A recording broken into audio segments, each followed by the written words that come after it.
Okay, this is about a motor.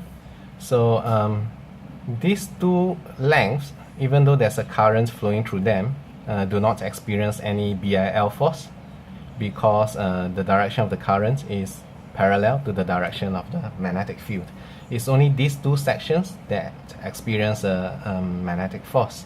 So if you use your Fleming's left-hand rule, you'll figure out that these two forces, the force acting on section XY is actually upward, on this one is actually downward into the page.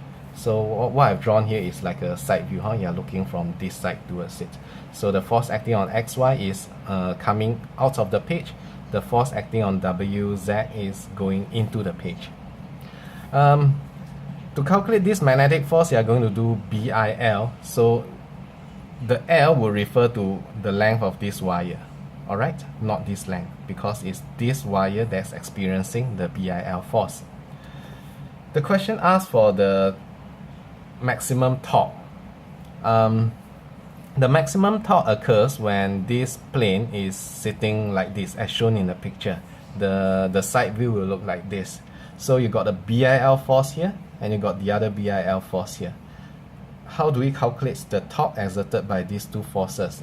Two ways. One way is to take this to be the pivot, and then that means the moment produced by this force will be F times 0.11 divided by 2. But there's another one, right? So there's another F times 0.11 divided by 2. You add them up together, it is going to be F times 0.11. Or if you think of these two as a couple, you just take F multiplied by the separation between the two couples. You have gotten the same expression, the same outcome.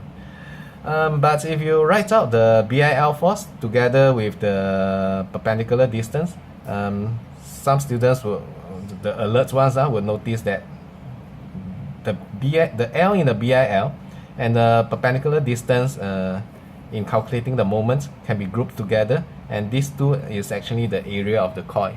So it's actually quite useful to remember this formula, NABI. Yeah.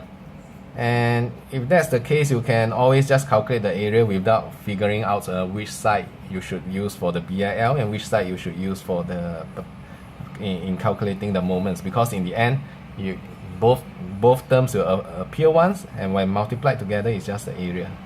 So just put in all the numbers and you'll get the answer. Okay, ta-ta!